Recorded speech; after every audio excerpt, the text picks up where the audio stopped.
Good morning, everybody. Thank you so much for being here. President Trump is correct when he said that election security is national security. And one of the greatest privileges I have is being Secretary of the Department of Homeland, and part of that is that we secure our elections. It surprised me when we first started getting in and digging into the elections, and this isn't about rehashing the 2020 election. This is just exposing what took place and to make sure it never happens again. And there's some really easy steps that can be taken to secure our elections. And it shouldn't be a partisan issue. This should be something that every American, regardless if you're a Republican, you're a Democrat, you're an independent, you're a libertarian, regardless if you live in a blue state or you live in a red state, everybody should know that their vote counts. And we have individuals that are voting that shouldn't be. It cancels out someone that should be. So I want to go through some things in a little bit more depth than what we were able to expose last night, because President Trump, he hit the highlights, and those should be scary for everybody. What we're going to do is dig in just a little bit deeper, and then we'll take some of your questions. So first of all, Department of Homeland Security, we've identified 250,000 non-citizens registered to vote in just 4 states. Mind you, we have 46 other states. And just 4 states, we've identified 250,000 non-citizens registered to vote in California, and Pennsylvania, New Jersey, and Nevada. We also worked with proactive states to identify 28,000 non-citizens on their voter rolls, plus 400,000 individuals that are still registered to vote that are deceased. Now, these 23 states, they proactively worked with us on the SAVE program. That's Georgia, Ohio, Tennessee, Texas, North Carolina, Idaho, Alabama, Missouri, Louisiana, Kansas, Arkansas, Wyoming, Montana, Iowa, Florida, South Dakota, Indiana, Arizona, South Carolina, Utah, Nebraska, Michigan, and my great home state of Oklahoma. What's interesting to me is we're getting pushback from activist judges that are saying that, hold on, the SAVE Act or the SAVE program, they are trying to put a stop to.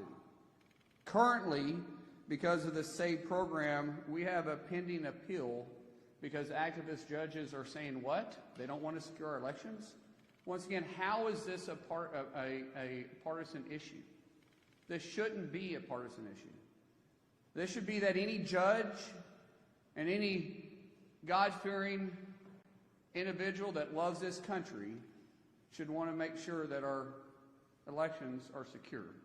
And we have created inside DHS the SAVE program that allows states to proactively look at their rolls. And so when you have 278,000 individuals that are non-citizens registered to vote, plus 400,000 that have already been identified just in 23 states, what can we find? We have all 50 participating with us.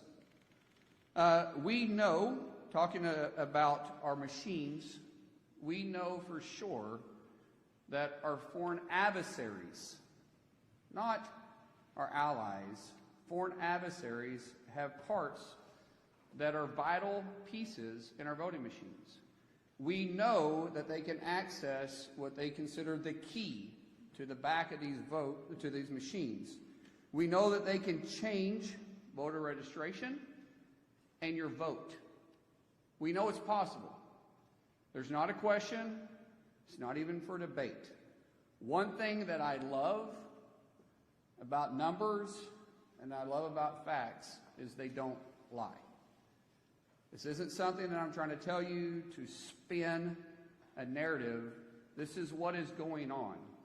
And what we are saying is that every state should partner with us to work to secure this. Once we identify the problem, everybody should be informed.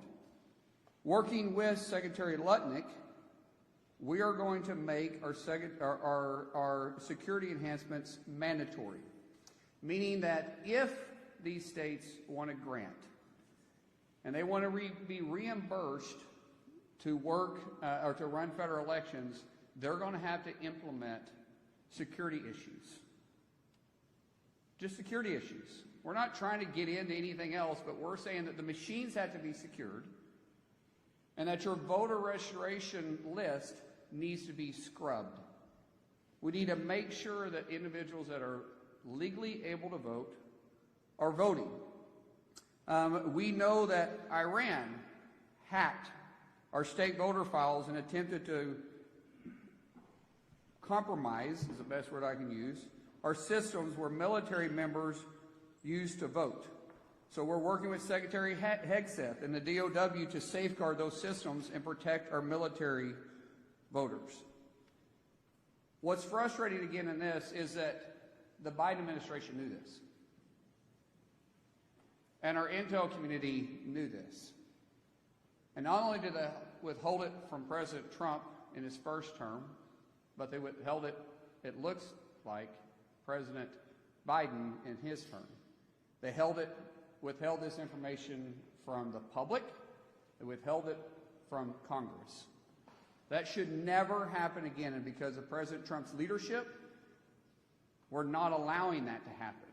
We're telling the American people not to scare them, but to ensure them that we are watching it. We're taking it serious. We will secure our elections. Underneath President Trump's directive, he has gave Department of Homeland Security and myself the tools and the resources we need to secure the elections. But we have to have the states partner with us. If they choose not to, then the voters should hold them accountable.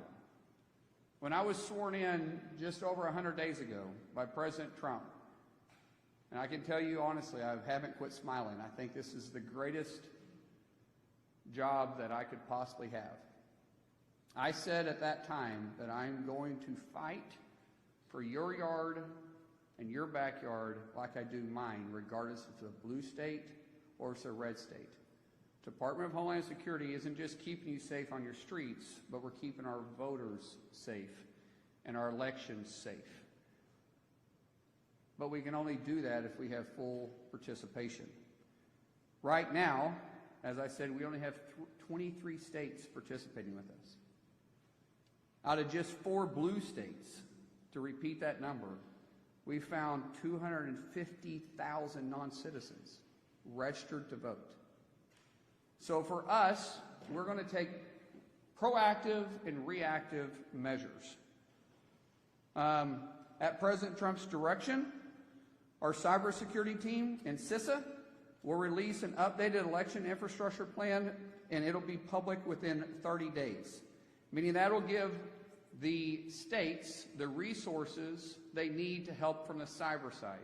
From us, if they participate in the SAVE program, we'll provide the resources and training to support state election integrity. We're not trying to change the outcome. We're trying to make sure that American people can trust our voting system. Real ID does not prove citizenship and does not give you the right to vote. You must be a U.S. citizen and you must be eligible to vote. Before and after the election, we will scrub all election records looking for illegal aliens and those who are ineligible to vote, including those that somehow voted, yet they were deceased. If you're illegal and attempted to vote, or you tried to vote illegally for someone else, we will find you and we will charge you. Illegal voter registration and illegal voting both carry penalties up to 5 years in prison and up to $250,000 in fines. We will pursue maximum pressure on this. To let you know, we will be proactively looking at early voting, and then after post-election, we will continue to scrub all those that did vote. Those states that don't participate with us, they have public records of those that voted, which is where we found the 250,000 from the 4 states that don't participate with us. We will go through those records one by one, and we will pursue everybody. We will make sure that people know they can trust our elections. If states want the grant funding, to recap, they must secure the elections.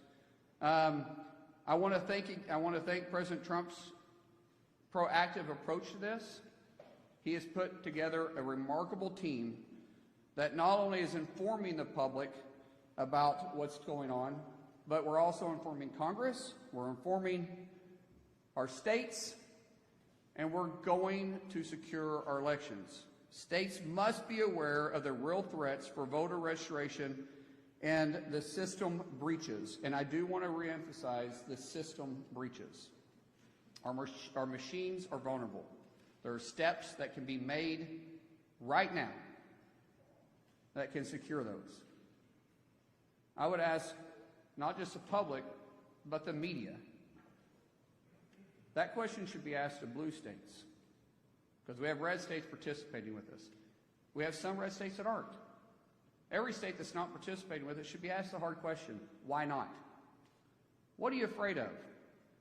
If they're not willing to do it, it should raise serious questions. It's not that hard.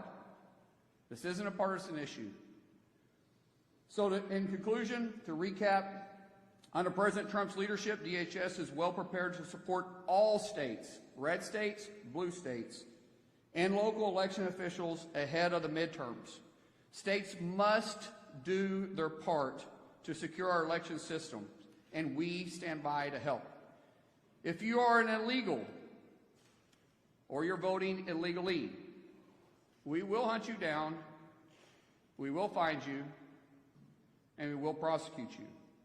The American people must have confidence in our elections. Election security is not a partisan issue, and Homeland Security, we're here to support everybody. The American people, the states, even the media, to get access and the information they need to hold the states accountable. So with that, I'll open it up for questions. Yes, ma'am.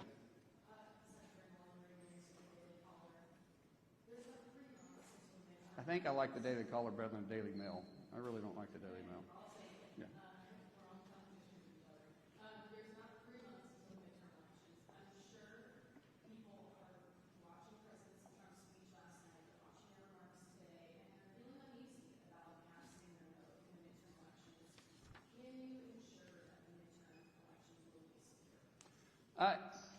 First of all, great question. Thank you. When we start talking about can we ensure that the midterm elections are going to be secure? Yes, we absolutely can build confidence in the American people, but the states have to do their part. I will tell you, if the states that choose not to participate with the state program and they choose not to participate in securing the elections, we will make sure that we make those states a priority to look at who voted in their states and hold then the election officials accountable. If the election officials, once we gave them the information they need to secure their elections, and they chose not to, then those individuals can also be held accountable by fines, by penalties, and even, depending on how far it goes, prison time. Let me get the follow-up question, and I'll get to you guys. Hold on one second. Yes.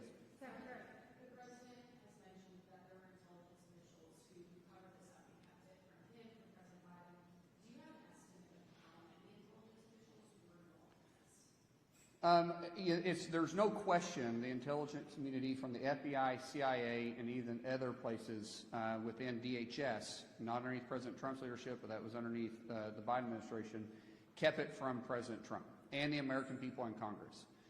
We are currently going through those lists. We will hold each one of them accountable. Some people aren't here. Some people are no longer in the agencies. Those that are, we will be held accountable. Those that abused their role in this, will definitely be held accountable, because there is no excuse if you purposely disobeyed the law and you purposely went around statute. Then you have an accountability. You have a legal reason to be held accountable. Yes, sir. Yeah.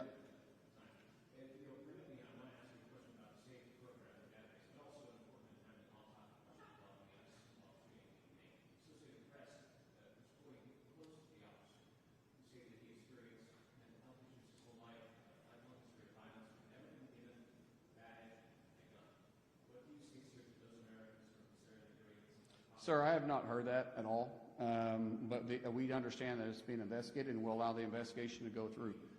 That's all I'm going to say about that. Secretary. Yes. Hi, thank you so much. Yes. Sarah I got back here in the back. Thank you. Thank you, guys. Sarah Castro from LTV. Thank you so much for doing this briefing today. Is there any analysis on what went wrong with CISA in 2020 and the premature analysis that it was the most safe and secure election? It's now being revealed that obviously it was not. Will Chris Krebs or anybody that was involved in that premature analysis be held accountable? Everybody that purposely misled the American people, abused their power and their authority, and decided not to continue doing their job will be held accountable. What does that accountability look like? I don't know. Is it criminal? We'll pursue criminal charges. If it is not criminal, we'll make sure you never work for the federal government again, and you never have the ability to have a clearance again. Yes, right here. I will look this way next, I promise. Some of your numbers, you had 278,000 non-citizens who on voter rolls. Any indication of how many people actually voted, or the 400,000 are actually deceased? Any indication, total number of people that did vote, and what is your ballpark for how many of these people actually voted? So those that we've identified, the 278,000 non-citizens and the 400,000 deceased, we are now going through that record. We're standing up a department in DHS. Heather Honey, who is doing a great job exposing all this and working with the team together. Joe Edlow with USCIS and other teams. We are going through these files one by one. And one, identifying the individual. Two, did they vote? And three, where did they vote at? That's a hard, it's easy with states that participate. So the 28,000 that we identified with the 23 states that are working with us, that system can be very easily exposed, all 28,000. The problem is an activist judges now have put a hold on it, and so we're pending the case. Once it's turned back on, we'll be able to move fast. The 400,000 or the 250,000 in the just four of the blue states. Meaning, what were the states? So I got it right. California, Pennsylvania, New Jersey, and Nevada. Those are going to be a little bit tougher because we're going to file paperwork for FOIA, even us, to try to get that information from the states. But we will.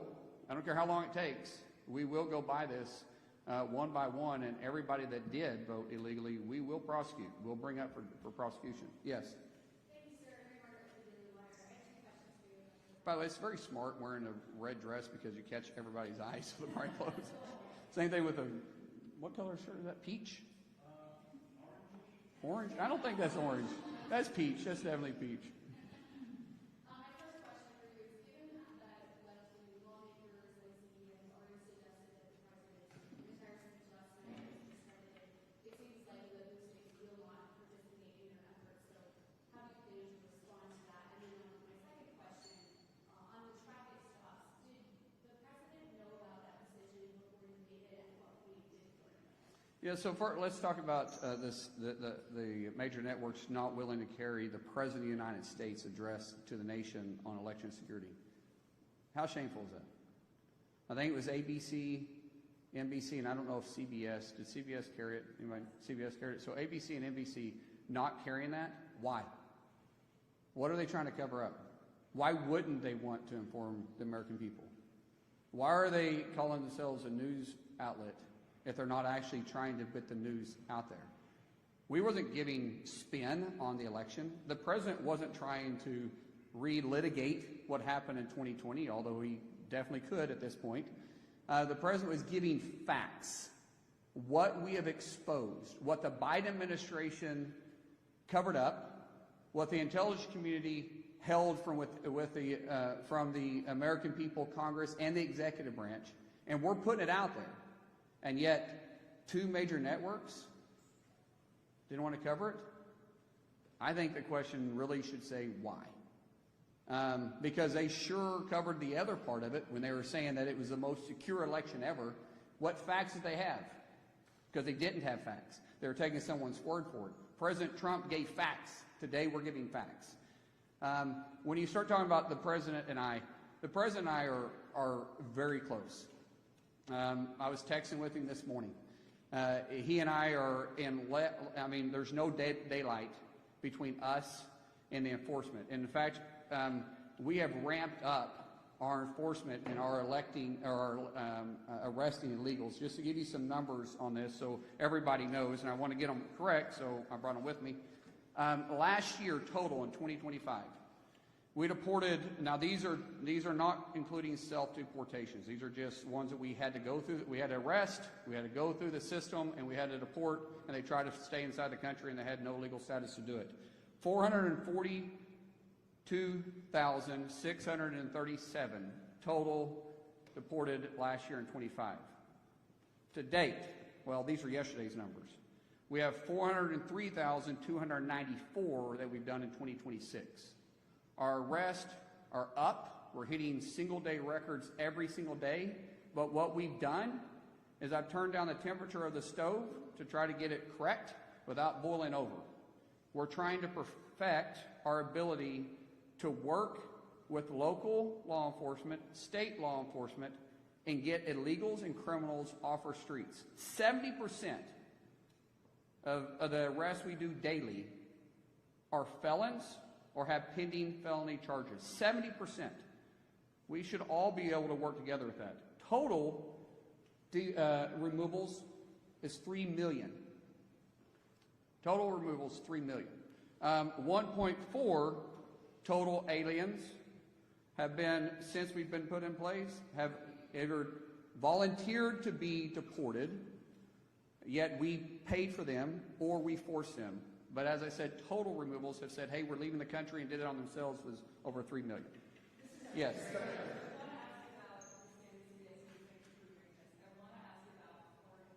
I'm sorry, who did you say you were? Well, thank you for covering it last night.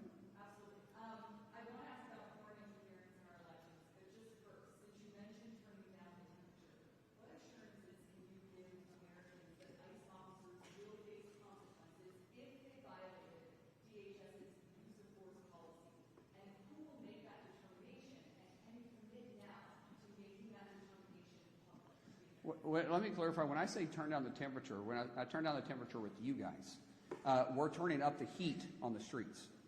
We're out there working harder than we ever have because we've empowered our law enforcement to do their job. What I'm trying to do is remove us from the headlines every single day. But everybody will be held accountable. I don't pick and choose which laws I'm going to enforce. I enforce our nation's laws. That means I'll enforce it with our own agency, and I'll force it with the criminals on the streets. That's my assurance. Yes. Go ahead. And I saw you stand up. I'll get to you next. Go ahead.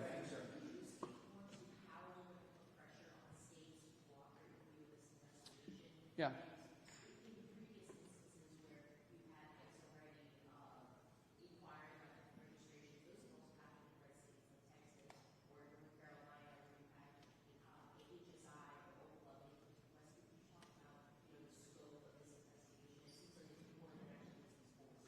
So when we start talking about enforcing, first of all, the states to work with us and then the scope moving forward, I obviously can't force the states, but the states always look to us for reimbursement when it comes to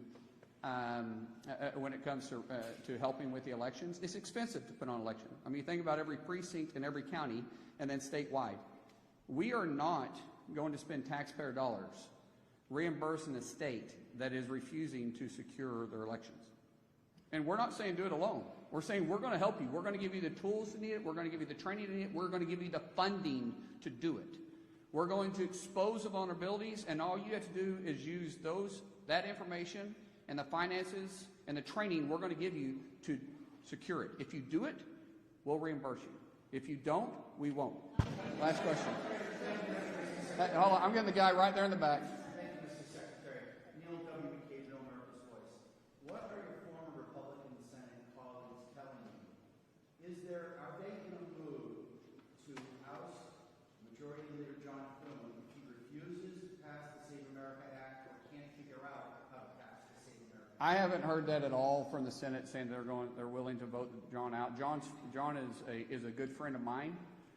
He's a good friend of most people in there. Now, there's a difference of opinion. I think the SAVE Act should be passed tomorrow. I think it should have already been passed. There's no excuse for it not being passed. However, he has a vote problem. There's a number. Leader Thune supports the SAVE Act. He voted for the SAVE Act when it came up during the vote-a-rama. Except everybody controls their own card. And even, I think the last time the vote came up, there was 49 that voted. Even if we did away with the filibuster, it still requires 51. So I know Leader Thune is working hard on that, but he's got a very, very difficult task ahead. Yeah. Let me just get. I'm sorry. I told this guy with a paper I'd get to him, and then this is the last question. I have to go. I'm so sorry. Yes.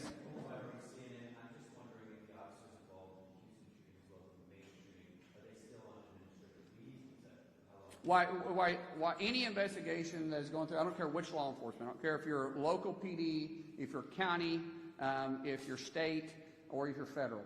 When there's a shooting involved, standard practice is that individual goes on administrative leave while the investigation is going through. And we do it the same way. So thank you guys so much. Appreciate it.